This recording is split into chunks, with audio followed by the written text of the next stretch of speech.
I am Omar Sandam. My guest is the Minister for Zongo Development. He's also Deputy Campaign Manager of the NPP. John Dramani Mahama and the NDC have promised mosques to benefit Muslim communities. You talked about mischief. It seems the NPP has deliberately twisted that, and you were saying something else. No, I'm not sure that the NPP has said anything. I'm sure you've also heard imams and other Muslim clerics and Zango people talk about the fact that they don't need mortuaries. Umaru, I mean, for objectivity sake, I'll tell you what the need is. Clearly, there's a need for, if you want,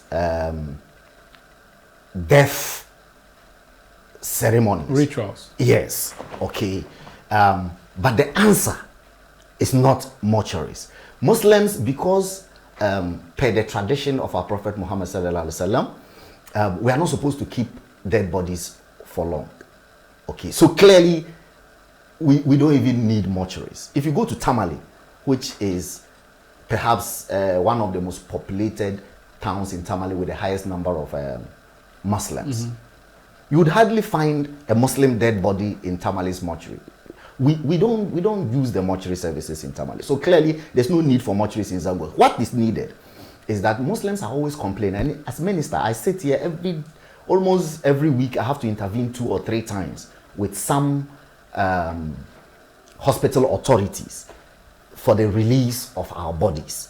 You know, there's a law, a coroner's law. I don't know how the law is called. Law governing when somebody goes to hospital and dies. You know, when you are sent to a hospital and in less than 24 hours you die, the law mandates the hospital to conduct an autopsy to determine the cause of your death. Normally, if you are already admitted in the hospital for about a week or 2, the doctors know what they've been treating you for. And so when you die, it's easier for your body to be released to your family. But normally the problem is with those who come in and then they die. But the NDC and says, so I'm coming. So the people are always clamoring, give us our body to go and bury. So now, what is the answer? The answer is, how do we ensure that even in keeping with the law, we still allow Muslims the day or 12-hour period or less to be able to take their bodies to go and bury? So the NDC should have been saying, when we come into power, we will establish a regime within the hospitals that allow Muslim bodies to be released early for them to do their burial. It's a very simple statement that you need to put. But they're not going to go and build mortuaries that they are not going to use. But you see, you can't control what the hospital system would say. If the hospital say we need to do a coroner inquest, or we have to do an autopsy or whatever, you cannot control and force the hospital to release the body. So what the NDC have said, and I've read their manifesto and I've listened to John Mahama speak, is that they're going to produce or provide a support system to the existing mortuaries of the hospital. So even though your side is saying it's going to be one Zongo, one mortuary, they have said that they did not say, and indeed the document doesn't say that they're going to build mortuaries in Zongos. Instead, every hospital will have an attaching morgue. And they said we have such things in Kumasi, for instance. They said that there's an attached morgue for Muslims where Muslims are kept dressed and all of that before they are taken out to be buried. Surely that should not be a problem. I think I've seen something like that in the Kufuor government hospital. Under President Kufuor, in Kumasi at the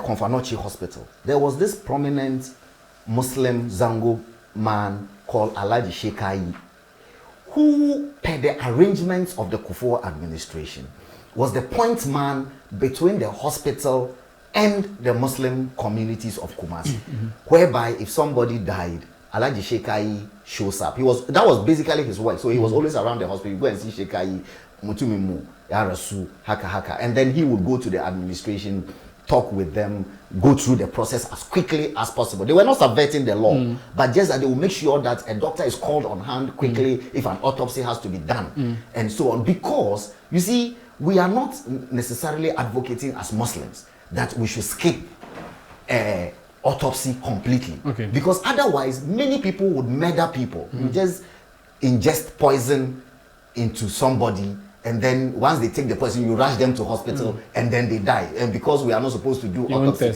it will be a recipe for murder.